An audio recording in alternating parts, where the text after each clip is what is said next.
అదే RTV app వార్తల్ని క్షణాల్లో చదివే అవకాశం ఉంటుంది. ఒక న్యూస్ పేపర్, ఒక టెలివిజన్ ఛానల్ మీ చేతుల్లో ఎప్పుడూ ఉంటాయి. ప్రస్తుతం ఆర్టీవీని కెవిన్ అనే ఒక బాధితుడు ఆశ్రయించడం అయితే జరిగింది. మొత్తం మీద కూడా ప్రొడ్యూసర్ల చేత నేను సుమారుగా లక్షల వరకు రూపాయలు మోసపోయాను. ఇదే కేసు మీద ఒక మహిళా అడ్వకేట్ని నేను కలిశాను. ఆ తర్వాత మేమిద్దరం ప్రేమించుకున్నాము, నేను మోసం చేశానంటూ అనేక కేసులు ఆరోపణలు నా మీద వేసింది. నాకు న్యాయం కావాలంటూ ఆర్టీవీని అయితే ఆశ్రయించడం జరిగింది. ఒకసారి అతని బాధ ఏంటి, ఎందుకు మోసపోయాడు, ప్రొడ్యూసర్ల చేత అంటున్నాడు, మహిళ అంటున్నాడు, అసలు ఏంటో తెలుసుకునే ప్రయత్నం చేద్దాం. హలో అండి, నమస్తే. చెప్పండి, ఏం జరిగింది అసలు? అంటే మీరు ప్రొడ్యూసర్స్ అంటున్నారు, ఆ తర్వాత మహిళ అంటున్నారు, ఏం జరిగింది? మీ పేరేంటి? What is your background? నా పేరు కెవిన్ ఈథన్ ఎడ్వర్డ్స్ అండి. నేను యాక్చువల్గా సిబిఐటీలో ఇంజనీరింగ్ చేశాను. సో ఆ టైంలో నా ఫ్రెండ్ సునీల్ అనే అతను యాక్చువల్గా ఖమ్మం నుంచి తన బ్యాక్గ్రౌండ్. సో అతను మా ఇద్దరము కాలేజ్ మేట్స్ అనమాట. సో అతని స్కూల్ ఫ్రెండ్ వచ్చేసి కళ్యాణ్జీ గోగన. సో వాళ్ళు యాక్చువల్గా ఒక ముగ్గురు ప్రొడ్యూసర్స్ నన్ను అప్రోచ్ అయ్యారండి. కాసిం వల్లి దూదేకుల, వల్లి చైతన్య కాసిరెడ్డి అండ్ హర్ష గద్దం శెట్టి. వాళ్ళు యాక్చువల్గా ఈ ఇన్వెస్ట్మెంట్ అగ్రిమెంట్ కనుక మీరు చూడొచ్చు. సో వాళ్ళు నన్ను అప్రోచ్ అయ్యి ఒక మూవీని మేము ప్రొడ్యూస్ చేస్తున్నాము, ఆ సినిమా పేరు కాదల్ అని చెప్పారు. తమిళ టైటిల్, తెలుగు మూవీ అది. సో అయితే ఆ మూవీలో ఆల్రెడీ స్టార్ట్ చేసి ఒక 50% షూటింగ్ అయిపోయింది. 50% షూటింగ్ అయిపోయిన తర్వాత నన్ను అప్రోచ్ అయ్యారు బడ్జెట్ ఇష్యూస్ వల్ల. సో ఆ టైంలో నేను డెలాయిట్లో వర్క్ చేస్తున్నాను. పర్సనల్ లోన్ తీసుకొని ఒక 30 lakhs నేను ఇన్వెస్ట్ చేయడం జరిగింది. ఆ ఇన్వెస్ట్మెంట్ అగ్రిమెంటే ఇది. సో ఇన్వెస్ట్మెంట్ అగ్రిమెంట్ ప్రకారం బేసిక్లీ వీళ్ళు ఈ హీరోయిన్ వచ్చేసి విశ్వాన్ దుద్దుంపుడి, తను కేరింత మనమంతా అనే మూవీస్లో చేశారు, and Chitra Shukla silly fellows అనే మూవీలో చేశారు. అయితే వీళ్ళు అప్రోచ్ అయిన తర్వాత నా మనీ 30 lakhs తోటి 50% షూటింగ్ నుంచి 90%కి ప్రోగ్రెస్ అవ్వడం జరిగింది. తర్వాత ఇంకొక 10 lakhs ఇన్వెస్ట్ చేయమని చెప్పారు. అయితే నా దగ్గర అంత అమౌంట్ లేదు, మనం ఒక కొత్త ప్రొడ్యూసర్ని యాడ్ చేసుకుందాం అని చెప్పాను. అయితే వీళ్ళు దాని గురించి అంటే మరి ఇంటర్నల్గా ఏం జరిగిందో తెలీదు, ఒక కొత్త ప్రొడ్యూసర్ దగ్గరికి వెళ్ళారు వీళ్ళు. ఆయన పేరు కిరణ్ రెడ్డి మందాడి. ఆయన నేనే రాజు నేనే మంత్రి అనే మూవీని ప్రొడ్యూస్ చేశారు. ఆ మూవీకి ముగ్గురు ప్రొడ్యూసర్స్ ఉన్నారు, సురేష్ బాబు గారు, భరత్ చౌదరి గారు, కిరణ్ రెడ్డి గారు. సో కిరణ్ రెడ్డి గారి దగ్గరికి వెళ్ళి వీళ్ళు ఈ మూవీని నరేషన్ చెప్పడం జరిగింది. అయితే నేను వన్ ఆఫ్ ద ప్రొడ్యూసర్ అన్నట్టు వాళ్ళు అది హైడ్ చేశారు ఫ్యాక్ట్ అనేది. సో అయితే దాని తర్వాత ఏమైందంటే నాకు మేనేజర్ ద్వారా ఈ ఇన్ఫర్మేషన్ తెలిసి ఆ కిరణ్ రెడ్డి గారి దగ్గరికి నేను వెళ్ళడం జరిగింది. వెళ్ళి సార్కి ఇన్వెస్ట్మెంట్ అగ్రిమెంట్, బ్యాంక్ ట్రాన్స్ఫర్స్ అన్నీ కూడా చూపించాను. చూపిస్తే ఆయన ఏమో ఇట్లాగా నేను కూడా అడిగాను ఇంకెవరైనా టీం మెంబర్స్ ఉన్నారా అని. అయితే నాకు చెప్పలేదు, అందుకని మీరు వాళ్ళపైన కేసు పెట్టేయమని చెప్పారు. అయితే నాకు యాక్చువల్గా ఫిల్మ్ ఇండస్ట్రీలో ఎంటర్ అవుదామని ఒక ఆపర్చునిటీగా వచ్చిందని చెప్పేసి నేను ఇది తీసుకొని నేను మూవీలో కంటిన్యూ అవుతాను సార్ అని చెప్పాను. కాకపోతే ఆయన మరి నేను చిన్న ప్రొడ్యూసర్ అని చెప్పేసి, అంటే ఫస్ట్ ఫిల్మ్ కాబట్టి ఆయన నన్ను ఎంకరేజ్ చేయలేదు. లైక్ నేను సురేష్ బాబు అట్లాంటి పెద్ద ప్రొడ్యూసర్స్ తోటి చేస్తాను అని చెప్పారు. సో అట్లాగా ఆయన ఇట్లా కేసు పెట్టేయమన్నారు. సో వీళ్ళకి కూడా చెప్పాను, నేను కేసు పెట్టే ముందు కూడా వీళ్ళకి చెప్పాను. సో 2021లో వీళ్ళపైన క్రిమినల్ కేసు పెట్టడం జరిగింది, అండ్ 2022లో సివిల్ కేసు పెట్టడం జరిగింది. నాచారం పోలీస్ స్టేషన్లో 2021లో క్రిమినల్ కేసు పెట్టడం జరిగింది, అండ్ 2022లో మల్కాజ్గిరి కోర్టు సివిల్ కేసు పెట్టడం జరిగింది. సో అయితే ఈ మూవీకి సంబంధించి మరి ఇంకా అంటే జ్యుడిషియరీ సిస్టమ్ కొంచెం స్లోగా ఉండడం వల్ల, కేసులు చాలా ఎక్కువ ఉండడం వల్ల మనకి కేసు ప్రోగ్రెస్ అనేది తక్కువగా జరుగుతూ ఉంది. సో అయితే ఈ లోపల లాస్ట్ ఇయర్ 2023లో ఒక స్ట్రే డాగ్ ఇన్సిడెంట్ జరిగింది. లైక్ వీధి కుక్కలు మనకు ఒక చిన్న 3-4 year old బాబుని చంపేశాయి కదా. ఆ టైంలో ఒక పెద్ద టీవీ షోలో రామ్ గోపాల్ వర్మ గారును కావేటి శ్రీనివాసరావు గారు, సీనియర్ అడ్వకేట్, ఆయన యూఎస్ నుంచి, వాళ్ళు మాట్లాడుతుంటే బాగా మాట్లాడుతున్నారు ఆయన పాయింట్స్ అని చెప్పేసి లింక్డ్ఇన్లో ఆయన్ని అప్రోచ్ అవ్వడం జరిగింది. అయితే ఆయన ఇట్లా ఈ అమ్మాయి శ్రావ్య కట్ట అనే అమ్మాయిని పరిచయం చేశారు. సో ఇది మూవీ కేసు గురించి. అండ్ ఈ అమ్మాయి దగ్గరికి అప్రోచ్ అయినప్పుడు ఆ అమ్మాయి యాక్చువల్గా నాకు ఆ అమ్మాయికి మ్యూచువల్ ఇంట్రెస్ట్ కొన్ని ఉండడం వల్ల, అంటే ట్రావెలింగ్ కానీ లేకపోతే మూవీస్ అండ్ కామెడీ షోస్ అనేవి మా ఇద్దరికి మ్యూచువల్ ఇంట్రెస్ట్ ఉండడం వల్ల హైదరాబాద్లో కూడా మేము కామెడీ షోస్, మూవీస్కి వెళ్ళాము.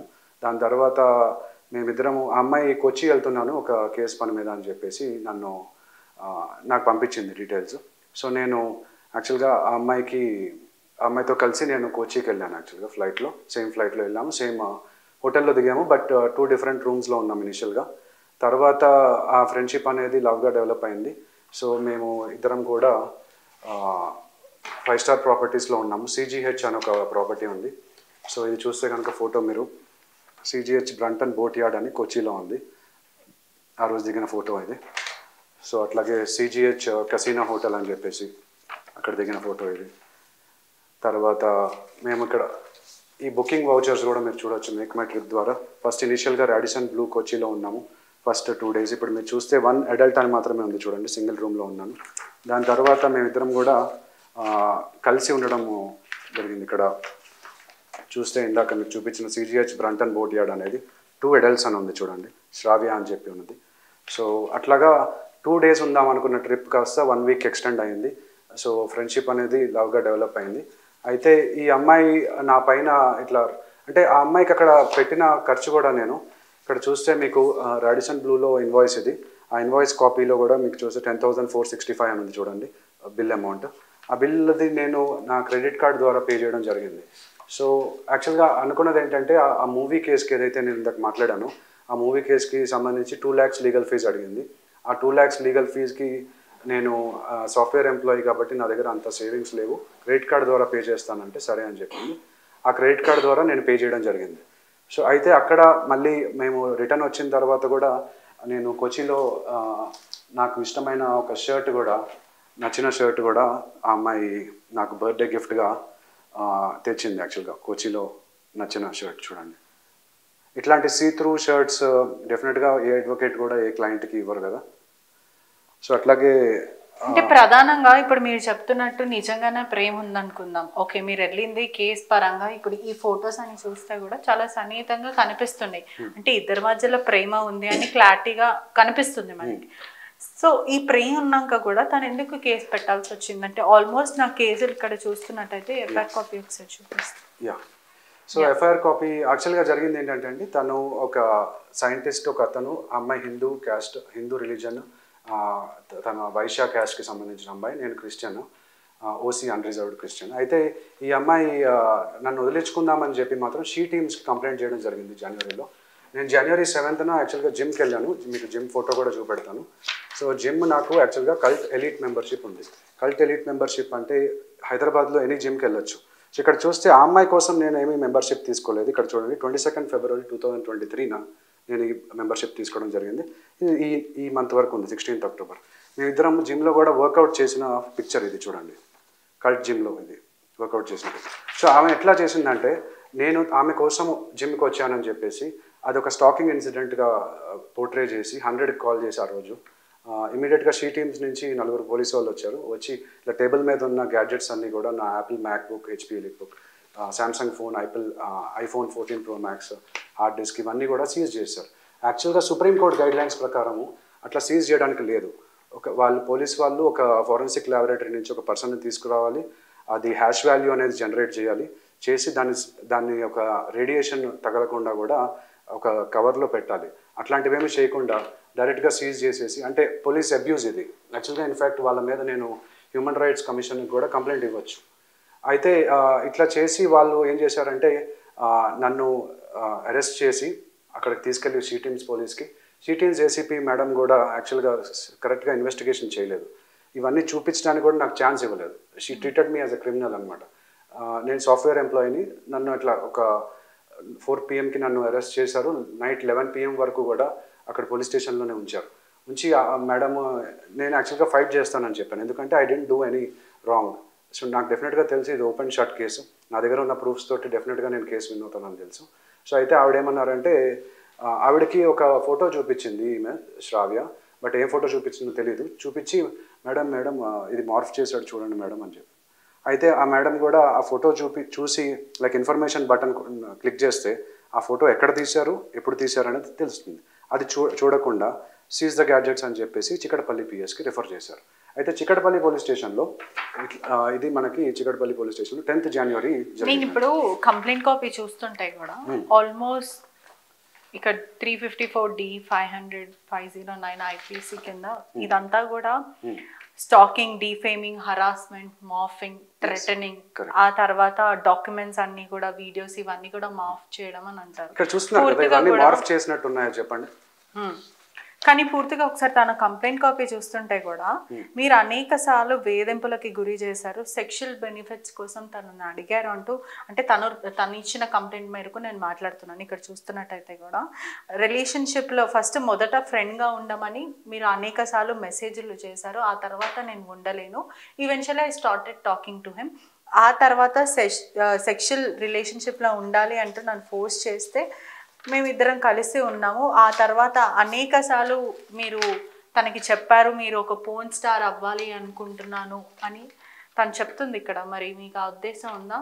లేదండి, పోర్న్ స్టార్ అనేది యాక్చువల్గా కామెడీగా జోక్ చేసుకున్న విషయము. అది తను అట్లా రాసింది. She writes here, he has also mentioned that he wanted to be a porn star. He wanted me to involve with him in those things. I'm not even aware of those things, and I have strictly denied to even be his friend and blocked him. So block చేసిన తర్వాత కూడా మీరు వాళ్ళ ఇంటికి వెళ్ళడం, ఆ తర్వాత sweets, దీపావళికి స్వీట్స్ ఇవ్వడం, ఆ తర్వాత తను అనేక సార్లు తను థ్రెటన్ చేసి నీ పేరు నేను స్పాయిల్ చేస్తాను, నువ్వు ఒక అడ్వకేట్ని కాబట్టి నేను డీఫేమ్, అంటే ఎవరైతే మీరు ఆ మహిళ పేరు చెప్తున్నారో తను అడ్వకేట్ అని చెప్తున్నారు, మీరు వచ్చి అడ్వకేట్ గురించే మాట్లాడుతున్నారు ఇప్పుడు. సో తనని డీఫేమ్ చేస్తూ థ్రెటనింగ్ చేస్తున్నారు, వీడియోస్ అన్ని మాఫ్ చేస్తున్నారు అని తను చెప్తుంది ఇక్కడ. ఇంటికి 4 సార్లు వచ్చారు, దివాళీకి గిఫ్ట్స్ పంపించడం, ఆఫీస్కి వచ్చి గిఫ్ట్స్ ఇవ్వడం, ఇవన్నీ చెప్తుంది తను. సో బేసిక్లీ ఇప్పుడు ఒక 10% నిజం ఉందండి దాంట్లో. ఆ 10% నిజాన్ని చుట్టూ ఒక స్టోరీ అల్లేసింది. అంటే తనకి స్క్రిప్ట్ రైటర్ ఫ్రెండ్స్ కూడా ఉన్నారు, బాగా స్టోరీలు రాస్తుంది అమ్మాయి. యాక్చువల్గా డివోర్స్ లాయర్ కూడా ఒక అమ్మాయి ఒక అబ్బాయి మీద కేసు పెట్టడం, ఎట్లాగా యాలిమనీ ఎట్లా తెచ్చుకోవాలి, అవన్నీ కూడా తనకి బాగా తెలిసిన విద్య అది. సో ఎనీవే మీకు దానికి కూడా నేను ఇక్కడ ఎక్స్ప్లెయిన్ చేస్తాను, నా దగ్గర ప్రూఫ్స్ కూడా ఉన్నాయి. ఇక్కడ చూస్తే కనుక మ్యారేజ్ అనేది ఇక్కడ మేమిద్దరి మధ్యలో డిస్కషన్ జరిగింది, మా ఇద్దరి మధ్యలో. ఇక్కడ చూడండి, ఆ అమ్మాయి like I am the one who talks about marriage and always, but I don't want to do that now అని చెప్పేసి ఇక్కడ అంది. తర్వాత are you connected with me emotionally అని అంది. బేబ్ అంది. సో లవ్లో ఉన్నది అనేది అది క్లారిటీ ఉంది. ఓకే, ఇక్కడ చూడండి అమ్మాయి నంబర్, ఇది ఫోన్ నంబర్.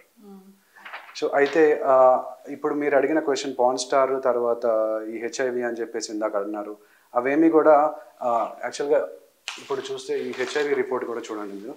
హెచ్ఐవి అనేది ఏం లేదు నాకు. ఆ అమ్మాయితోటి ఊరికే ప్రాంక్ చేయడం జరిగింది, ఎందుకంటే ఆమె నా గర్ల్ ఫ్రెండ్ కాబట్టి అప్పట్లో. అంటే ఎవరైనా అలా ప్రాంక్ చేస్తారు అంటే ఇక్కడ రాసుంది like he has been recording my reactions secretly. He has shown me his medical record asking for money and help that he is suffering with AIDS, and he was recording all that. His medical record showed he is HIV positive. When I asked him to leave the office, he said he morphed his medical record and able to morph any documents and pictures. He left my office only when I was prepared to call police. అంటే అనేక సార్లు తను repeatedly అదే చెప్తుంది. ఈ complaint base చేసుకొని నేను మాట్లాడుతున్నాను. అనేక సార్లు తను ఏం చెప్తుంది అని అంటే 4 సార్లు మా ఇంటికి వచ్చాడు, స్వీట్ బాక్స్ ఇచ్చాడు, వద్దంటే కూడా అనేక సార్లు మా ఇంటికి వచ్చాడు. ఇప్పుడు అతనంతలు అతనే మా ఆఫీస్కి వచ్చి నాకు ఎయిడ్స్ ఉంది, హెచ్ఐవి పాజిటివ్ అని మీరు ఆ డాక్యుమెంట్స్ని మాఫ్ చేశారు. ఇదే కాదు, మీరు ఏదైనా మాఫ్ చేయొచ్చు అని మీరే చెప్పారు, రికార్డింగ్ చేస్తున్నారు, నేను పోలీస్కి చెప్తా అంటే మీరు వెళ్ళారంటే ఇటువంటి పిచ్చి పిచ్చి ప్రాంక్స్ చేస్తారు ఎవరైనా, ఎంత గర్ల్ ఫ్రెండ్ అయినా. స్వీట్ బాక్స్ గురించి, కేక్ గురించి నేను చెప్తాను. సో కేక్ అనేది మా మదర్, మా సిస్టరు, నేను కలిసి వాళ్ళ ఆఫీస్కి వెళ్ళడం జరిగింది, వాళ్ళ ఫాదర్కి ఇవ్వడం జరిగింది. అది స్టాకింగ్ కిందకే రాదు, అది కూడా అది క్రిస్మస్ రోజు. మనం అంటే క్రిస్టియన్స్ కాబట్టి ఎదుట మనిషికి నచ్చకపోయినా వాళ్ళ ఇంటికి పదే వెళ్ళి దాన్ని స్టాకింగ్ అనకుండా ఏమంటారు. నా కేసు ఉంది కదండి అక్కడ, నా కేసు ఉంది, నేను ఆమెకు ఆల్రెడీ స్పెండ్ చేసిన మనీ ఉంది కదా, నేను మీకు ఆల్రెడీ ప్రూఫ్ చూపించాను. అంటే డబ్బుల కోసం మీరు వేధింపులకు గురి చేస్తారు అంటే మహిళలను మాఫ్ చేయడం. నేను ఆమె మీద స్పెండ్ చేసిన అమౌంట్ క్లియర్గా చూడండి. నేను ఇక్కడ నుంచి ఇక్కడ వరకు నేను ఆల్రెడీ తన మీద స్పెండ్ చేసిన అమౌంట్ కొన్ని, లైక్ ఫర్ ఎగ్జాంపుల్ మూవీకి, కామెడీ షోకి పిలిచినప్పుడు నేను పిలిచాను కాబట్టి ఆమె నేను డబ్బులు అడగలేదు. మనం ఏదైతే ఆల్రెడీ అగ్రిమెంట్లో ఉందో, అగ్రిమెంట్ అంటే మేమేమి లీగల్ అగ్రిమెంట్ ఏమి చేసుకోలేదు. What is your agreement?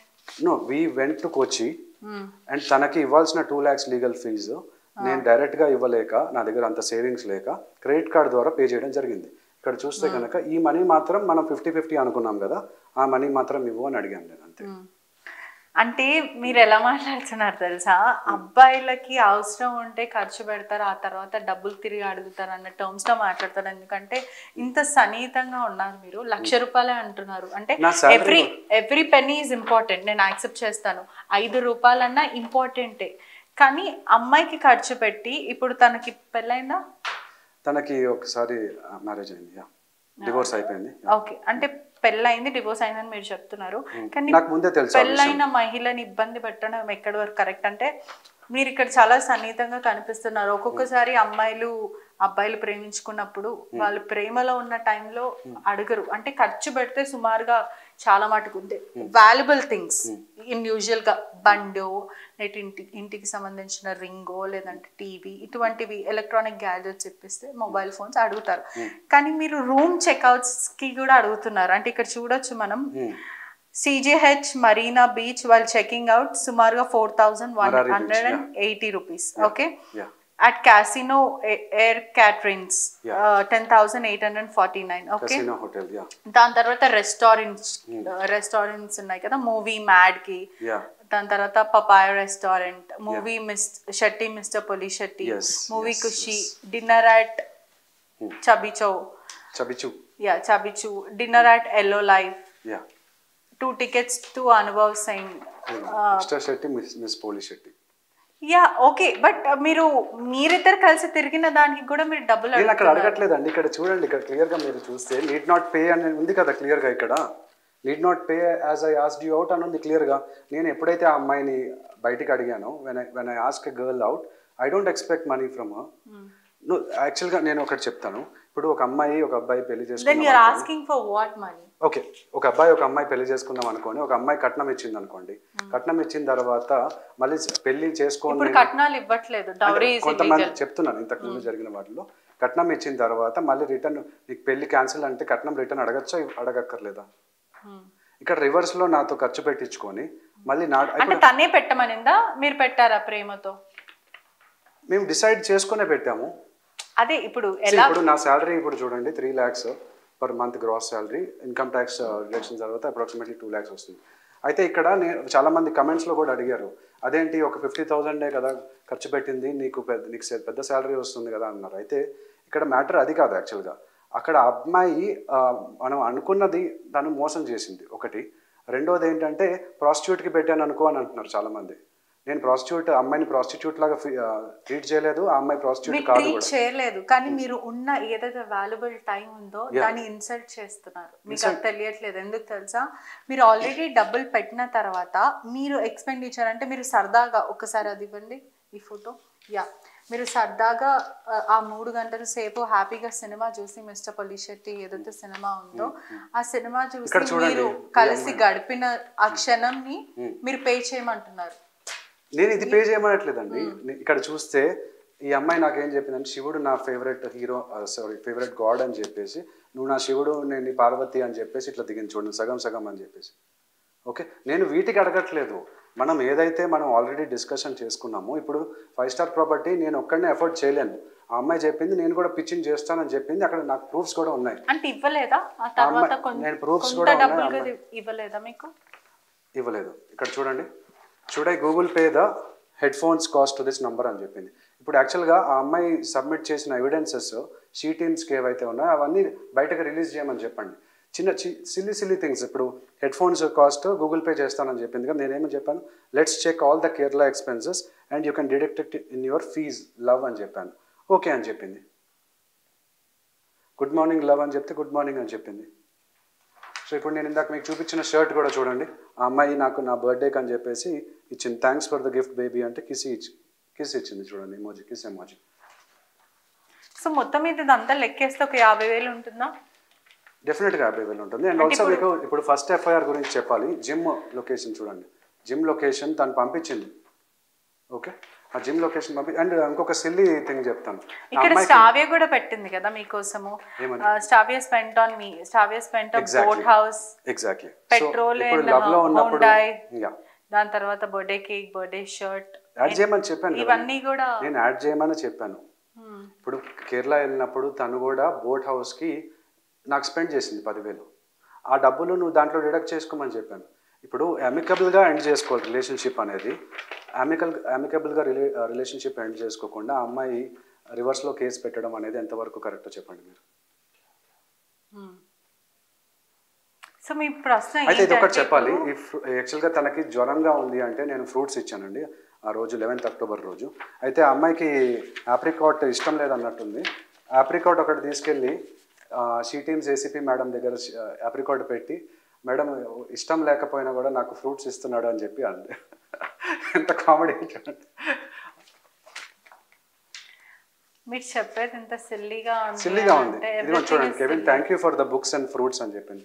ఆ అమ్మాయికి ఇచ్చిన బుక్ కూడా నేను మీకు చూపెడతాను. 8 Rules of Love by J Shetty అని ఇచ్చాను. ఇప్పుడు యాక్చువల్గా ఆ అమ్మాయికి కూడా ఎవరితోనో ఎంగేజ్మెంట్ అయింది అని చెప్పేసి నాకు ఇన్ఫర్మేషన్ వచ్చింది. ఇప్పుడు ఒకవేళ మూవ్ ఆన్ అయిపోతానంటే తన ఇష్టము. I wish all the best for her. But అంతేగాని అంటే మీరు ఇదంతా కూడా కేవలం శ్రావ్య మీద ఉన్న పగతో చేస్తున్నారా? Not at all. I don't have any పగ ఆర్ తన మీద నాకు ఉన్నది, I mean I'm actually grateful to her and thankful to her. But because of her I actually done law. నేను మొన్న జూన్లో లా సెట్ ఎగ్జామ్ జరిగింది, తెలంగాణ లా సెట్ ఎగ్జామ్. దాంట్లో నేను 1 month దీనికోసమే, అంటే ఎందుకంటే నేను చాలా మంది అడ్వకేట్స్ని కలవడం జరిగింది. ఇప్పుడు ఇలా మీడియా మీద వస్తే ఆ మహిళ సఫర్ అవుతుందని మీరు అనుకుంటారు? అందుకనే కదా నేను ఇప్పుడు ఫోన్ నంబర్స్ ఇది చేసింది, బ్లర్ చేసింది. అండ్ ఆ అమ్మాయి ఇది కూడా ఫేస్. ఇప్పుడు ఏంటి మీకు ఏ విధంగా న్యాయం కావాలి? ఒకవైపు ప్రొడ్యూసర్స్ మీ దగ్గర సుమారుగా 30 లక్షల వరకు మనీ ఎక్స్ట్రాక్ట్ చేశారు. అది ఇప్పటి వరకు మీకు షేర్స్ ఇవ్వడం కానీ, ఆ మూవీ రిలీజ్ చేయడం కానీ, దాని మీద ఆల్రెడీ లీగల్ ఫైట్ అవుతుంది. కానీ మీరు ఇది అనేది పుట్టించేశారు మీడియాలో. ఇప్పుడు ఈ మహిళ గురించి ఆలోచిస్తే తన ఫ్యామిలీ ఎంత ఎఫెక్ట్ అవుతుంది అంటే, ఒకప్పుడు మీరు ప్రేమించుకున్నారు, ఆ తర్వాత మీ మీద కేసు పెట్టింది. ఇప్పుడు మీకు ఏం కావాలంటే ఈ కేసు అనేది ఒకవేళ తను వాపస్ తిరిగి తీసుకుంటాను అని అంటే you will be happy or what? Okay, movie విషయంలో వచ్చేసండి, ఒకటి నా మనీ అయినా నాకు రిటర్న్ ఇవ్వాలి. ఎందుకంటే 30 lakhs ఒక మిడిల్ క్లాస్ ఫ్యామిలీ నుంచి వచ్చాను. నేను కష్టపడి చదువుకొని పైకి వచ్చాను. అండ్ ఆల్సో మా ఫ్యామిలీ కూడా, మా సిస్టర్, మదర్, ఫాదర్ కూడా చాలా సపోర్ట్ చేశారు. ఎందుకంటే మన ఫ్యామిలీ మెంబర్ ఎప్పుడైనా ఒక ఫైనాన్షియల్ సిచ్యువేషన్ అంటే బ్యాడ్గా ఉన్నప్పుడు ఫ్యామిలీ కూడా చాలా సపోర్ట్ చేస్తారు. ఎందుకంటే ఇప్పుడు బ్యాంక్ వాళ్ళు వచ్చి ఇంటికి వచ్చి మా ఇంటి మీద పడుతున్నారు, పర్సనల్ లోన్ అమౌంట్ పే చేయమని చెప్పేసి. మా సిస్టర్, మదర్, ఫాదర్ కూడా చాలా అమౌంట్ ఇచ్చి పే చేశారు. సో ఇప్పుడు నాకు కావాల్సింది ఒక 30 lakhs మనకు 2019లో కనుక ఫ్లాట్ మీద కానీ లేకపోతే ఒక ఫిక్స్డ్ డిపాజిట్లో పెట్టినా కూడా డబల్ అయిపోతుంది అమౌంట్. ఆ అమౌంట్ రిటర్న్ ఇవ్వట్లేదు, సినిమా రిలీజ్ చేయట్లేదు. ఇప్పుడు యాక్చువల్గా ఇంకొక ఇష్యూ ఏంటంటే, సినిమా ప్రొడ్యూసర్స్ కొంతమంది బ్లాక్ మనీని వైట్ మనీగా కన్వర్ట్ చేసుకోవడానికి ఇట్లా చేస్తుంటారని నాకు ఒక ఇన్ఫర్మేషన్ వచ్చింది. మీరు ఒక్కసారి ఆ ప్రొడ్యూసర్కి కాల్ చేసే ప్రయత్నం చేద్దాం. మీ దగ్గర నంబర్స్ ఉంటాయి కదా. ప్రొడ్యూసర్ కూడా యాక్చువల్గా అండి ఇప్పుడు చాలా మంది. బ్యానర్ పేరు ఏంటి? బ్యానర్ పేరు కొత్త ప్రొడ్యూసర్ వచ్చేసి టఫ్ అండ్ స్టూడియోస్ అండి, కిరణ్ రెడ్డి మందాడి గారు. నాకు నా ఫోన్లో నుంచి చేస్తాను. యా షూర్ లేదా మీ ఫోన్లో నుంచి చేయండి. ఎత్తుతారా? లేదు, నా నంబర్ ఆల్రెడీ బ్లాక్ చేశారు నా ఫోన్లో. అంటే కొంతమంది ఎట్లా అంటే ఇప్పుడు ఈ శ్రావ్య కట్ట కూడా బ్లాక్ చేస్తే, అవాయిడ్ చేస్తే ప్రాబ్లం సాల్వ్ అయిపోద్ది అనుకుంటారు. కానీ దానివల్ల ప్రాబ్లం ఇంక్రీజ్ అవుతుంది కానీ సాల్వ్ అవ్వదు.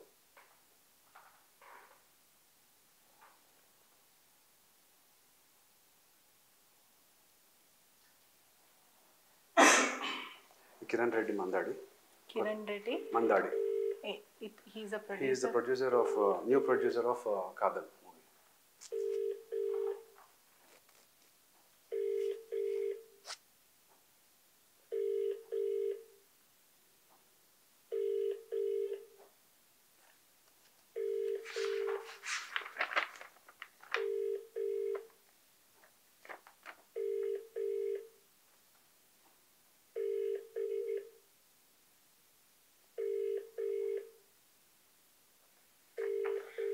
not lifting the call. ఒకసారి డైరెక్టర్ కి చేస్తారా? నేను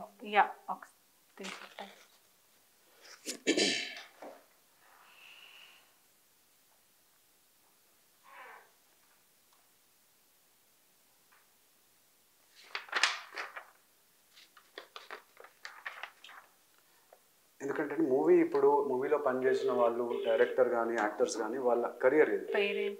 కళ్యాణ్జీ గోగన కట్ చేశారు. విశ్వాంత్ దుప్పుడికి కాల్ చేయండి. Hero, he is the hero of the movie, is actor. Kalyanji Gogana.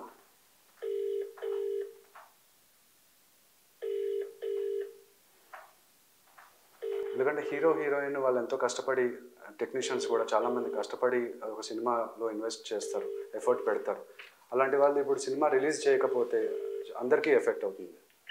ఒకసారి విశ్వాంత్ వాళ్ళు లిఫ్ట్ చేయట్లేదు, మొత్తం యూనిట్ కట్ చేస్తుంది. ఒకసారి విశ్వాంత్ కాల్ చేయండి. Actually is very famous. Yeah call చేయండి. యా సో నేను చెప్పింది నిజమా కాదా అడగండి ఒకసారి. చెప్తారా? యా డెఫినెట్గా. వాళ్ళు ఎందుకు రిలీజ్ చేయట్లేదు అదే అడగండి ఒకసారి. మరి నాకు తెలిసినంత వరకు ఇది చెప్పాను కదా మీకు, నాకు తెలిసిన ఇన్ఫర్మేషన్ చెప్పాను. అండ్ ఆల్సో నేను one side of the story మీరు విన్నారు, సెకండ్ సైడ్ కూడా వినండి.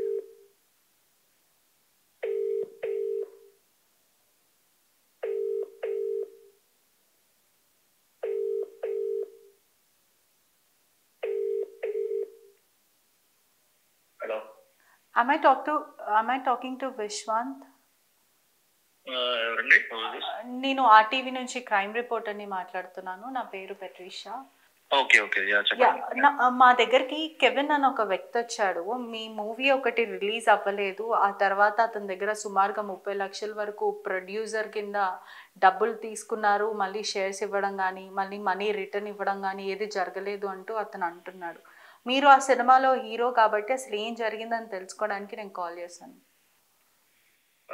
అంటే యాజ్ అన్ యాక్టర్ చేశానండి సినిమా.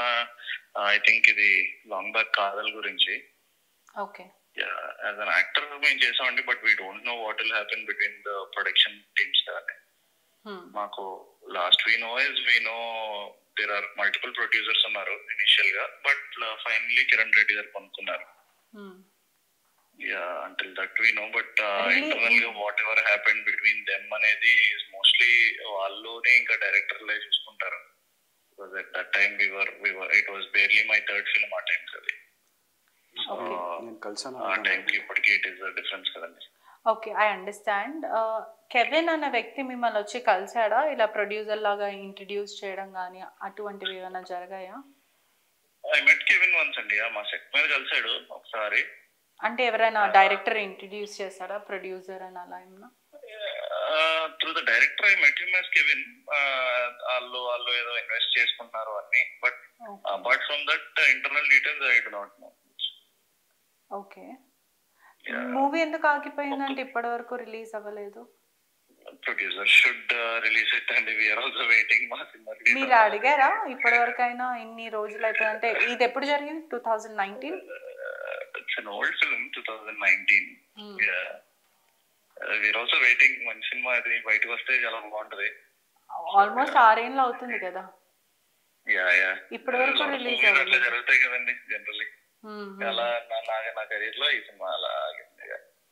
అంటే దేని వల్ల ఆగాల్సి వచ్చింది? మొత్తం కంప్లీట్ అయిపోయిందా షూట్ అంతా? మా తరపు నుంచి అన్ని కంప్లీట్ అయిపోయినాయండి. I finished my dubbing. మా director also finished most of the first copy అంతా ఇచ్చేసాం. The rest we should get the thing from the producer కదా, వెళ్దాం ఏంటి అలాగా. జనరల్లీ మా దగ్గర ఉండవు కదా మేము powers to release. Thank you. Thanks. Parent Anubhav Vishwanth. So ప్రస్తుతం మనం చూసినట్టయితే విశ్వాంత్ కేరింత మూవీలో వర్క్ చేసిన యాక్టర్ అతనితో మాట్లాడాము. అతను ఏం చెప్తున్నానంటే, నేను ఇతన్ని సెట్ పైన కలిశాను, మాట్లాడాను, వీళ్ళకి ఏం ట్రాన్సాక్షన్స్ ఉన్నాయో నాకు తెలీదు, బట్ ఈ సినిమా అనేది 2019 నుంచి ఈ మూవీ రిలీజ్ అవ్వాలి, కానీ ఇప్పటికి 6 ఏళ్ళు అవుతుంది సినిమా రిలీజ్ అవ్వాలి అంటున్నాడు. కానీ ఇతను మాత్రం ఎవరైతే కెవిన్ మన ముందున్నాడో బాధితుడు అంటున్నాడు సుమారుగా 30 లక్షలు is not a small amount, it is very huge for a middle class family వాళ్ళకి. అలాంటిది మోసం చేశాడని చెప్తున్నారు. ఇప్పుడు నా ఫోన్ల నుంచి చేసిన డైరెక్టర్స్ కానీ ప్రధానంగా ప్రొడ్యూసర్స్ ఎవరైతే ఉన్నారో అతను ఇచ్చిన నంబర్స్ మేరకు నేను కాల్ చేసినా కూడా వాళ్ళు లిఫ్ట్ చేయట్లేదు. అంటే ఒక దారిలో ఇతనికి 2 విధాలుగా అన్యాయం జరిగిందని చెప్పొచ్చు. ఎందుకంటే ఒకవైపు ప్రొడ్యూసర్గా ఇతను పెట్టిన పెట్టుబడికి షేర్సే రాకుండా, అదేవిధంగా ఇతనికి ఈ కేసు మీద వాదించడానికి మరో మహిళా అడ్వకేట్తో ఇతనికి పరిచయం ఏర్పడింది. ఆ తర్వాత అది ఫ్రెండ్షిప్గా అయ్యి ప్రేమాయణమైంది. దాని తర్వాత తను కూడా మోసం చేసి ఇతని మీద డీఫేమింగ్ కానీ మార్ఫింగ్, స్టాకింగ్ అనే విధంగా పెద్ద కేసులు పెట్టడం అయితే జరిగిందంటే 2 విధాలుగా ఇతను బాధితుడు అని చెప్పొచ్చు. ఒకసారి ఆ మహిళతో కూడా మాట్లాడదాం. అంటే ఒక వర్షనే కాకుండా మరో వర్షన్ తెలుసుకునే ప్రయత్నం చేద్దాం. ఎఫ్ఐఆర్ కాపీలో తన నంబర్ ఉంది, నేను ఒకసారి కాల్ చేసే ప్రయత్నం చేస్తాను.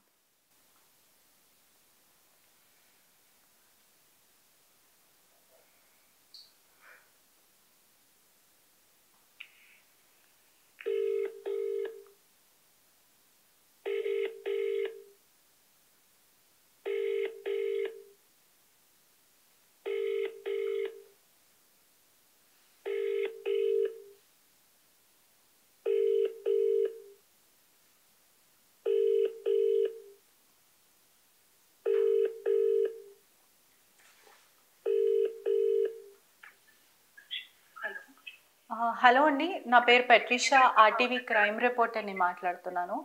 రవి ప్రకాష్ గారి ఛానల్. ఐ టాకింగ్ టు శ్రావ్య కట్ట? ఏంటండి? ఆర్టీవీ అండి. మా దగ్గరికి మీడియాను ఆశ్రయించాడు కెవిన్ అన్న వ్యక్తి. మీరు అడ్వకేట్ అని తెలిసింది మాకు. మీరు ప్రేమ పేరుతో, అంటే ఒక క్లయింట్ని ప్రేమ పేరుతో మోసం చేసి సుమారుగా ₹1,00,000 వరకు అతని దగ్గర ఖర్చు పెట్టారు. ఆ తర్వాత 354D 500 509 ఐపీసీ కింద మార్ఫింగ్ కానీ హరాస్మెంట్ కింద డీఫేమింగ్ కింద కేసులు పెట్టారు. ఇదంతా కూడా ఫాల్స్ ఎలిగేషన్స్ అంటూ మీడియాను ఆశ్రయించాడు. అసలు ఏం జరిగింది, మీ వర్షన్ ఏంటి అసలు? దీని గురించి ఆల్రెడీ కోర్టులో మేము 2 ఎఫ్ఐఆర్స్ ఉన్నాయండి.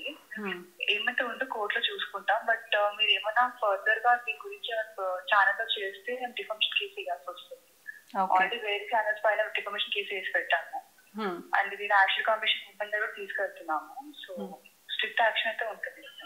మీ వర్షన్ ఏంటి? అంటే ఇప్పుడు అతను ఏం చెప్తున్నాడంటే, నేను బాధితుడిని, నన్ను మోసం చేసింది అని కొన్ని ఫొటోస్ కూడా చూపిస్తున్నారు. మీరు సన్నిహితంగా ఉన్న ఫొటోస్, మీ ఫేస్ని బ్లర్ చేసి అతను చూపిస్తున్నాడు. మరి మీ వర్షన్ చెప్పండి. ఓకే, మీరు డిఫార్మేషన్ అని అంటున్నారు, అది ఓకే. కాపీలో రాసి పెట్టి చూసుకోండి. సో అదే అంటారంటే అతను చెప్పిందే అంటారా, లేకపోతే మీరు ఎఫ్ఐఆర్ కాపీలో రాసిందే అని చెప్తారా? దాంట్లో చాలా స్టోరీ వేరే ఉంది, ఇది ఒకటే కాదు. అండ్ యాక్షన్ తీసుకుంటున్నాం. అంటే అతను చెప్పింది మాత్రం తప్పు అంటున్నారా, మీరు కొట్టివేస్తున్నారా? అవునండి. Yeah, okay. అండ్ ఇంకేమైనా చెప్పగలుగుతారా? ఎందుకంటే రైట్ నౌ మీరు లైవ్లో ఉన్నారు. నేనేం చెప్పట్లేదండి, యాక్షన్ మాత్రం తీసుకుంటాం.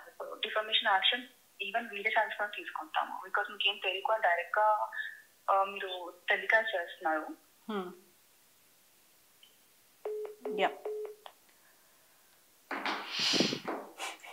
తను దీని గురించి ఎక్స్ప్లెనేషన్ ఇవ్వడానికి రెడీగా లేదు. అంటే ఇతను చెప్పే వర్షన్ మాత్రం, మరి తను అలా మాట్లాడుతుందంటే రెస్పాండ్ ఇచ్చే సిచ్యువేషన్ లో తను లేదు. ఉల్టా మా మీదనే డీఫేమింగ్ చేస్తాను అని చెప్తుంది. అదేనండి, నేను ఆల్రెడీ మీకు చెప్పాను. ఆ అమ్మాయి ఒక ప్రాబ్లమ్ని మనం కూర్చొని మాట్లాడుకుంటే సాల్వ్ అయిపోయే ప్రాబ్లమ్ని ఇట్లాగా మనము, అంటే గోటితో పోయేదాన్ని గొడ్డలు తెచ్చుకోవడం అంటారు చూడండి తెలుగులో, అట్లాంటి. ఆ అమ్మాయి మాట్లాడితే అయిపోయేది. ఇప్పుడు నేషనల్ కమిషన్ ఆఫ్ ఉమెన్కి వెళ్తాను, మీ మీద డిఫమేషన్ కేసు వేస్తాను అంటే వేసుకునివ్వండి, నా పైన వేసుకునివ్వండి, మనం కేసులు పెట్టుకుందాం, ఒకరి మీద ఒకరు కేసులు పెట్టుకుందాం, చూద్దాం ఎక్కడి వరకు వెళ్తుందో అక్కడి వరకు. అంటే తన వర్షన్ చెప్పే వర్షన్ కూడా చెప్పట్లేదు, ఒక సెకండ్ కూడా తను చెప్పట్లేదు. జస్ట్ ఎఫ్ఐఆర్ కాపీ చూసుకోండి అని. ఎఫ్ఐఆర్ కాపీకి మీకు క్లియర్ గా నేను ఎవిడెన్సెస్ మీకు ఇప్పుడే మీకు జనాలకు అందరికీ కూడా చూపించాను. ఎఫ్ఐఆర్ కాపీలో ఆల్రెడీ ఉంది. మీరు మాత్రం ఒకవేళ మీరు మాత్రం న్యాయ పోరాటం చేస్తాను క్లియర్ గా అక్కడ ఉంది చూడండి. ఆమె రిలేషన్షిప్ లో లేను, ఆ అబ్బాయి నన్ను పెళ్లి చేసుకుంటానని చెప్పేసి నా ఫొటోస్ వీడియోస్ మార్ఫ్ చేశాడు అని చెప్పింది.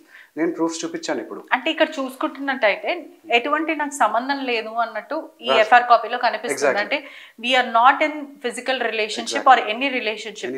బట్ ఈ ఎఫ్ఐఆర్ కాపీని బేస్ చేసుకొని చూస్తే మనకు ఇలా సన్నిహితంగా ఎవరు దిగరు. ఒకవేళ రిలేషన్షిప్ అయి ఉండి ఇలా దిస్ ఫోటోస్ ఇలా సన్నిహితంగా ఎవరు దిగరు కదా. I can understand. మొత్తం మీద అయితే మీరు మహిళా బాధితులు అంటున్నారు. ఇప్పుడు సెకండ్ ఎఫ్ఐఆర్ గురించి మనం మాట్లాడలేదు. యాక్చువల్గా సెకండ్ ఎఫ్ఐఆర్ కూడా చేసిందండి తను. సో ఏంటంటే ఈ welcome to heaven with Kevin అని చెప్పేసి అంటే నేను తన కోసం అని చెప్పేసి ఎయిర్పోర్ట్కి వెళ్ళి పికప్ చేసుకోవడం జరిగింది 16 సెప్టెంబర్న. లాస్ట్ ఇయర్ 16 సెప్టెంబర్న. మీ రిలేషన్షిప్ అనేది ఎప్పుడు బ్రేక్ అయింది, ఎప్పుడు స్టార్ట్ అయింది? మాది రిలేషన్షిప్ జూలైలో స్టార్ట్ అయింది లాస్ట్ ఇయర్. బ్రేక్ అవ్వడం అనేది జనవరిలోనే. తనకి మ్యారేజ్ ఎప్పుడు జరిగింది? తనకి మ్యారేజ్ 2020లో జరిగిందండి. ఓకే, యా 20లో జరిగింది. బట్ ఇక్కడ చూస్తే కనుక welcome to heaven with Kevin అని రాసింది ఎఫ్ఐఆర్లో. ఇక్కడ welcome back to heaven with Kevin అంటే వెల్కమ్ టు హెవెన్ అంటే ఇప్పుడు నేను నీకు స్వర్గం ఏదో చూపిస్తాను అన్నట్టు రాసేసింది. యాక్చువల్గా అక్కడ జరిగింది నేను ఫన్నీగా ఉంటుంది అని చెప్పేసి, అంటే తనకి ఒక సెన్స్ ఆఫ్ హ్యూమర్ అనేది ఉంది, నాకు కూడా మేము చెప్పాను కామెడీ షోస్కి వెళ్తున్నామని. సో అట్లాగా తనకి వెళ్ళినప్పుడు ఇది చూపించాను నేను. చూపించినప్పుడు నవ్వింది, తను నేను రిసీవ్ చేసుకుంది. ఇక్కడ చూస్తే కనుక ఈ ఫోన్లో కూడా నేను ఉంటాను ఇక్కడ, ఇది చూడండి ఎయిర్పోర్ట్లో ట్రాలీ ఇది. సో అదే విషయాన్ని ఏం చేసిందంటే సెకండ్ ఎఫ్ఐఆర్ కింద చార్మినార్కి వెళ్ళి, అంటే తన కోసం వస్తున్నాను అని చెప్పేసి నేను బార్ కౌన్సిల్లో కంప్లైంట్ ఇవ్వమని చెప్పి ఒక అడ్వకేట్ చెప్తే మార్చ్ 18న బార్ కౌన్సిల్లో కంప్లైంట్ ఇవ్వడం జరిగింది. అయితే ఇమీడియట్గా మార్చ్ 19న చార్మినార్కి వెళ్ళిపోయి, అంటే హైకోర్టు అనేది చార్మినార్ పిఎస్ లిమిట్స్ కిందకి వస్తుంది, వెళ్ళిపోయి రివెంజ్గా ఇంకొక ఎఫ్ఐఆర్ వేసేసింది. ఇప్పుడు మీకు కూడా చూశారు కదా, ఇమీడియట్గా ఆమె ఏం చెప్పకుండానే మీ పైన డిఫమేషన్ కేసు వేస్తానని చెప్తుంది. సో ఆమెకి కొంచెము సైకలాజికల్ ఇష్యూస్ ఉన్నాయని నాకు అనిపిస్తుంది. ఎందుకంటే ఒక సైకాలజిస్ట్ ఒపీనియన్ కూడా తీసుకోండి, నన్ను పంపించండి, ఆ అమ్మాయిని పంపించండి. ఎందుకంటే తనకి ఆల్రెడీ ఉన్న ఆ ట్రస్ట్ ఇష్యూస్, ప్రీవియస్ రిలేషన్షిప్లో పాస్ట్ బ్యాగేజ్ వల్ల, ట్రస్ట్ ఇష్యూస్ వల్ల ఏదో ట్రామటైజ్ అయిపోయి, అంటే ఎందుకంటే నా దగ్గర కాల్ రికార్డింగ్స్ కూడా ఉన్నాయి, నేను కలుస్తాను ఒకసారి మైసూర్ వెళ్ళే ముందు అని చెప్పి, అంటే మైసూర్కి వెళ్తున్నప్పుడు ఈ మైసూర్ శాండల్వుడ్ పౌడర్ తీసుకురా అని చెప్పి చెప్పింది కూడా. వెళ్తున్నప్పుడు నువ్వు ఎందుకు కలుస్తావు, నా పైన ఏమైనా యాసిడ్ పోస్తావా అని చెప్పి అడిగింది కూడా కాల్ రికార్డింగ్ ఉంది. సో అది ఆ అమ్మాయి మెంటల్ స్టేటస్ ఏంటనేది మీకే తెలుస్తుంది. సో ఇక్కడ నేను కేక్ తీసుకొస్తే, మా మదర్ సిస్టర్ కేక్ తీసుకెళ్తే అది అమ్మాయి కేసు కూడా ఉంది కాబట్టి, అంటే మా మూవీ కేసు అమ్మాయి దగ్గర ఉంది. వెళ్ళినప్పుడు ఆ అమ్మాయి ఆ కేక్లో పాయిజన్ పెట్టుంటే అని చెప్పి, అంటే ఈ పోలీస్ వాళ్ళు తర్వాత అడ్వకేట్స్కి కొంచెం సస్పిషన్ అనేది చాలా ఎక్కువగా ఉంటుంది. అంటే మీరు కూడా లా చదువుతున్నారు కదా, అంటే మీరు అడ్వకేట్లను అందరినీ అంటున్నప్పుడు మీరు అడ్వకేట్, ఇప్పుడు నేను ఇప్పుడు లా చదువుతున్నాను, ఇప్పుడు లా ఫస్ట్ ఇయర్లో జాయిన్ అయ్యాను. సో నేను కూడా అంటే సస్పిషన్ ఉంటుంది. మీరు ఒక సాఫ్ట్వేర్ లా ఎందుకు పిక్ చేసుకున్నారు అంటే? ఎగ్జాక్ట్లీ, ఆల్రెడీ నేను 2 సార్లు మోసం చేశారు కాబట్టి. అంటే నేను లీగల్ అడ్వకేట్స్ దగ్గరికి వెళ్ళి చాలా డబ్బులు ఖర్చు పెట్టానండి. వాళ్ళకి 1000 నుంచి 10,000 వరకు ఉంటుంది కన్సల్టేషన్ ఫీజు. ఎవరి దగ్గరికి వెళ్ళినా కూడా వాళ్ళు ఏమంటున్నారంటే, ఈ అమ్మాయి మా ఫ్రెటర్నిటీ, లీగల్ ఫ్రెటర్నిటీ, మేము డెఫినెట్గా ఆ అమ్మాయికే సపోర్ట్ చేస్తామని ఓపెన్గా చెప్పేస్తున్నారు. ఇంకా అలాంటప్పుడు నన్ను ఎవరు, ఇంకా నా కేసు ఎవరు ఫైట్ చేస్తారు? అందుకని నేనే ఓన్గా చదువుకొని ర్యాంక్ తెచ్చుకొని నేను కాలేజ్లో జాయిన్ అయ్యాను. సో అంటే నా కేసు నేను ఫైట్ చేయిస్తాను డెఫినెట్గా. ఇది ఓపెన్ అండ్ షట్ కేసు అండి, చాలా సింపుల్. దాన్ని ఇంత ఇన్వెస్టిగేషన్ కూడా ఏం లేదు. ఇక్కడ క్లియర్గా ప్రూఫ్స్ కనబడుతున్నాయి. ఆ అమ్మాయి రిలేషన్షిప్ లేదంటుంది, రిలేషన్షిప్ ప్రూవ్ అయిపోతుంది. రిలేషన్షిప్ ప్రూవ్ అయిన తర్వాత ఇప్పుడు స్టాకింగ్ అని చెప్పి చెప్తుంది, డిఫమేషన్ అవేం లేవు ప్రూఫ్స్. ఇప్పుడు మొత్తం మీద ఇన్ని ఎలిగేషన్స్ తను ఇస్తుందంటే 2 విధాలుగా, ఒకళ్ళు ప్రొడ్యూసర్స్ వైపు మోసపోయారు, ఇటువైపు కూడా మోసపోయారు. మీకు ఏ విధంగా న్యాయం కోరుకుంటున్నారు? అంటే మీడియాని ప్రధానంగా ఆర్టీవీని మీరు ఆశ్రయించారు, ఆర్టీవీ దగ్గరికి వచ్చి మరి మీరు మాట్లాడతానని చెప్తున్నారు. సో ఏం ఆశ్రయిస్తున్నారు? అంటే ఒకవైపు చూసుకుంటే ఏ విధంగా న్యాయం కావాలి మీకు? Firstly thank you to RTV for giving me this opportunity. Secondly ఏంటంటే, ఇప్పుడు మూవీ కేసుకి విధంగా నాకు కావాల్సిన న్యాయం ఏంటి అంటే 30 lakhs అనేది నేను ఏదైతే ఇన్వెస్ట్ చేశానో ఆ మనీ అయినా రిటర్న్ ఇచ్చేసేయండి, లేదంటే మూవీ రిలీజ్ అయినా చేసి ప్రాఫిట్ ఆర్ లాస్ 20% మనం ఇన్వెస్ట్మెంట్ అగ్రిమెంట్లో ఉంది, ఆ ప్రాఫిట్ ఆర్ లాస్ ఇవ్వండి. ఎందుకంటే నేను యాక్చువల్గా మూవీ కంటిన్యూ చేద్దాం అనుకుంటున్నాను కాబట్టి అదే బెటర్, సెకండ్ ఆప్షన్. ఈ అడ్వకేట్ శ్రావ్య కేసుకి వస్తే కనుక ఆ అమ్మాయి నా పైన రాంగ్ కేసులు పెట్టింది. అది డెఫినెట్గా ఆ అమ్మాయి ఇప్పుడు వాపస్ తీసుకుందంటే ఆ అమ్మాయి రాంగ్ కేసు పెట్టినట్టే. లేదు ఫైట్ చేసి ఓపెన్గా బయటకు వచ్చి తన దగ్గర ఉన్న ఎవిడెన్సెస్ అన్నీ కూడా షీ టీమ్స్ వాళ్ళు, తర్వాత చిక్కడపల్లి పోలీస్ వాళ్ళు బయట పెట్టాలి ఆ ఎవిడెన్సెస్, ఆ అమ్మాయి ఏం పెట్టిందో. ఏమీ ఎవిడెన్సెస్ లేకుండా మీరు ఇట్లాగా నాకు సీజర్ రిపోర్ట్ ఇవ్వకుండా, అండ్ ఆల్సో అదే హ్యూమన్ రైట్స్ కమిషన్ గురించి చెప్పాను, సీజర్ రిపోర్ట్ ఇవ్వకుండా వాళ్ళు గ్యాడ్జెట్ సీజ్ చేయడం జరిగింది. ఆ గ్యాడ్జెట్స్ నాకు రిటర్న్ ఇవ్వాలి. ఎందుకంటే సాఫ్ట్వేర్ జాబ్కి మన జర్నలిస్టులకి ఇవి అనేది ఎవిడెన్సెస్, ఇవి యాక్చువల్గా టూల్స్, మనకి ఒక శాలరీ సంపాదించుకోవడానికి మనకు టూల్స్. సో అట్లాగా మన గ్యాడ్జెట్స్ అంటే మన పొట్ట మీద కొట్టడమే కదా, అది ఒక కెరియర్ దెబ్బతీయడం, అది చాలా తప్పు చేశారు వాళ్ళు. నా గ్యాడ్జెట్స్ అనేది రిటర్న్ ఇవ్వాలి. అండ్ కేసు డెఫినెట్గా ట్రయల్లో తొందరగా అవుతే మన కేసు ఎవరు ఇన్నోసెంట్ అనేది తెలుస్తుంది. ఎందుకంటే మనము we are innocent until proven guilty, accused అనేవాళ్ళు. కానీ ఇక్కడ షీ టీమ్స్ ఏసీపీ మేడం కూడా ఏం చెప్పారంటే, ఇక్కడ మాకు opposite you are guilty until proven innocent అని చెప్తున్నారు. అది ఎంతవరకు న్యాయమో చెప్పండి. సో బేసిక్లీ నాకు శ్రావ్య కేసులో మాత్రం న్యాయం జరగాలంటే నా గ్యాడ్జెట్స్ రిటర్న్ ఇవ్వాలి, ట్రయల్ అనేది తొందరగా అవ్వాలి. రైట్. అంటే మొత్తం మీద చూసుకుంటే అయితే నేను 2 విధాలంగా బాధితుడిని అంటూ ఇతను చెప్పడం అయితే జరుగుతుంది. ఒకవైపు మహిళా బాధితుడిని, మహిళ చేతిలో నేను మోసపోయాను, ప్రేమ పేరుతో నన్ను పెళ్లి చేసుకుంటా అని చెప్పి ఆ తర్వాత నాకే ఉల్టా కేసులు పెట్టడం జరిగింది. నా మీద డిఫమేషన్, స్టాకింగ్ ఇవన్నీ కూడా మోమాటికి తప్పు, నేను ఎటువంటి తప్పు చేయలేదని ఇతను చెప్పడం అయితే జరుగుతుంది. మరోవైపు ప్రొడ్యూసర్ సుమారుగా ఇతని దగ్గర నుంచి 30 లక్షల డబ్బులు తీసుకుని ప్రాఫిట్ చూపించకుండా ఇప్పటివరకు ఆ మనీ ఎక్స్ట్రాక్ట్ చేసుకొని ₹1 కూడా తిరిగి ఇవ్వలేను, నాకు న్యాయం జరగాలి అంటూ కెల్విన్ చెప్పడం జరుగుతుంది. మరిన్ని వీడియోస్ కోసం ఛానల్ ని సబ్స్క్రైబ్ చేయండి, లేటెస్ట్ అప్డేట్స్ కోసం వాట్సాప్ ఛానల్ ని ఫాలో చేయండి అండ్ లింక్ డిస్క్రిప్షన్ లో ఉంది.